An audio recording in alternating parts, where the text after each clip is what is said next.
ነው? የህፃን ልጅ ለቅሶ ይሰማኛል። አንተ ልጅ! አቤት አክስቴ። ይህን ዱላ ያዝና በጎቹን መልሳቸው፣ የሚያለቅሰውን ህፃን አይቼ እስክመጣ ድረስ። ምንድነው እሱ አባ? ምንድነው ይህ ህፃን? እያለቀሰብኝ ነው። ለእርሱም ይሁን ትንሽ ወተት እንደሚኖርሽ ተስፋ አደርጋለሁ። አመጣለሁ አባ። ያን ጎርጓዳ ሳህን ስጠኝ። የውሃ መያዣ ቆፋዳውንም ስጠኝ። እሺ አክስቴ።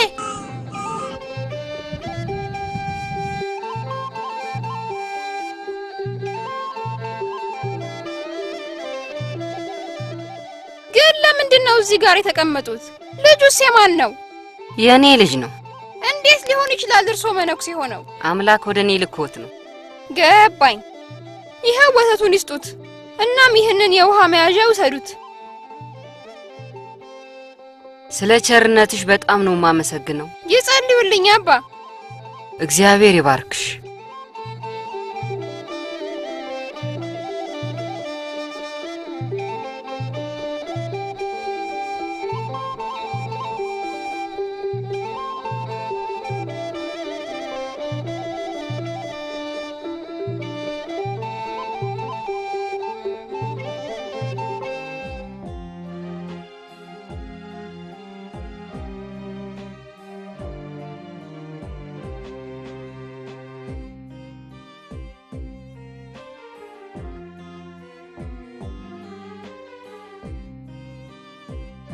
መልስልኝ እንጂ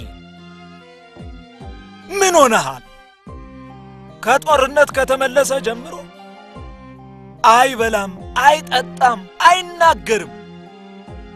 ይኸው 2 ዓመቱ ምስኪን የሆነ ልጅ ነው። 2 ዓመት ሞላው እንደዚህ ከሆነ? ኦ አምላኬ አድምጠኝ ቢቪኒቲዮስ። ቀሳውስት እንዲመጡና ጸሎት እንዲያደርጉለት አድርግ። ምናልባት ይሻለው ይሆናል። ቀሳውስቱ በተደጋጋሚ ጸልየውለታል። የእርሱ ችግር ርኩስ መንፈስ አይደለም።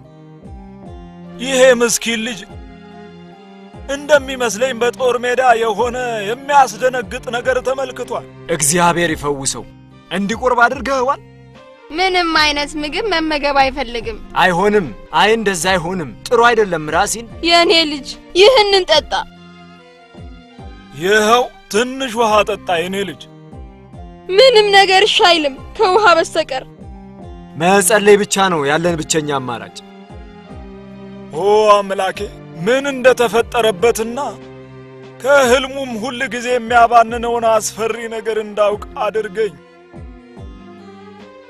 እግዚአብሔር ይፈውሰዋል። ራሲን እግዚአብሔር ይፈውስህ።